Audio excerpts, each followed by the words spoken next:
BRICS was set up to hurt us. BRICS was set up to degenerate our dollar. If they want to play that game, but I can play that game too. So anybody that's in BRICS is getting a 10% charge. And I could go higher with the tariffs, but I don't want to hurt them. If they're a member of BRICS, they're going to have to pay 10% tariff. The dollar, you ever hear the expression, dollar is king? The dollar is king. We're going to keep it that. अमेरिकी राष्ट्रपति Trump एक के बाद एक कई चीजों पर tariff लगाते जा रहे हैं, लेकिन इस बीच एक ऐसी खबर सामने आई है जिसके बाद भारत समेत दुनिया भर के देशों में हड़कंप मच गया है। खबर क्या है, चलिए हम आपको इस वीडियो में विस्तार से बताते हैं। दरअसल ट्रंप इस बार उस चीज पर टैरिफ लगाने की सोच रहे हैं जो हर शख्स के लिए जरूरी है, जिसके बिना कोई इंसान जिंदा नहीं रह सकता है। मीडिया रिपोर्ट्स की माने तो ट्रंप इस बार दवाओं पर टैरिफ लगाने जा रहे हैं। हद तो तब हो गई जब कुछ दवाओं पर 200% तक की टैक्स लगाने की बात चल रही है। ट्रंप चाहते हैं कि ऑटो और स्टील जैसी चीजों पर लगे टैक्स को अब दवाओं पर भी लगाया जाए। अगर ऐसा होता है तो यह दशकों से चली आ रही नीति के खिलाफ होगा, जिसमें कई दवाएं बिना टैक्स के अमेरिका आती थी। इसका असर भारत पर भी दिखाई दे सकता है। इस खबर के बाद दुनिया समेत भारत में भी खलबली मची है।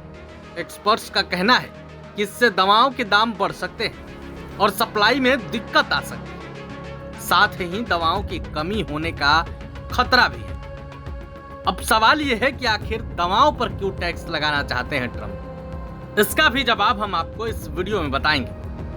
दरअसल दवाओं पर 200% टैक्स लगाने के लिए ट्रंप साल 1962 के ट्रेड एक्सपेंशन एक्ट के सेक्शन 232 का हवाला दे रहे हैं। उनका कहना है कि कोरोना महामारी के दौरान दवाओं की कमी और जमाखोरी देखने को मिली थी, इसलिए अब घरेलू उत्पादन बढ़ाना जरूरी है।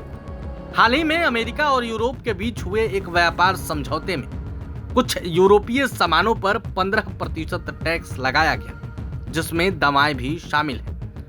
प्रशासन दूसरे देशों से आने वाली दवाओं पर और भी ज्यादा टैक्स लगाने की धमकी दे रहा है। अगर ट्रंप दवाओं पर 200% टैरिफ लगाते हैं तो इसका असर अमेरिका में दवाओं को खरीदने वालों पर पड़ेगा।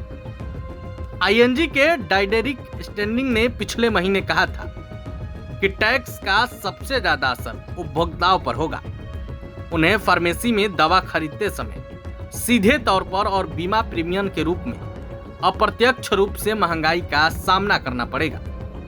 एक्सपर्ट्स का कहना है कि कम आय वाले और बुजुर्ग मरीजों को सबसे ज्यादा परेशानी होगी। स्टैंडिंग का कहना है कि अगर 25% टैक्स भी लगता है तो अमेरिका में दवाओं के दाम 10 से 14% तक बढ़ सकते हैं, क्योंकि स्टॉक खत्म हो जाएगा। यह फिक्स्ड इनकम वालों के लिए बहुत बड़ी रकम है। अब आपके मन में सवाल उठ रहा होगा कि आखिर किन दवाओं पर ज्यादा खतरा है। दरअसल अमेरिका में ज्यादातर जेनेरिक दवाएं बिकती हैं। रिटेल और मेल ऑर्डर फार्मेसी में बिकने वाली दवाओं में से लगभग 92% जेनेरिक दवाएं होती हैं। जेनेरिक दवा बनाने वाली कंपनियां कम मुनाफे पर काम करती हैं और वे ज्यादा टैक्स नहीं दे पाएंगी। इसका भारत पर क्या असर होगा, यह भी बड़ा सवाल है। भारत जेनेरिक दवाओं का एक बड़ा सप्लायर है। अमेरिकी सरकार ने भारत की दवा कंपनियों को टैक्स से छूट दी है, क्योंकि भारत से आने वाली दवाएं सस्ती होती हैं। वसाप कैपिटल के को-फाउंडर संदीप पांडे के मुताबिक अमेरिका में दवाओं के आयात में भारत की हिस्सेदारी करीब 6% है। प्रभातखबर.com, विश्वास वही, रफ्तार नहीं।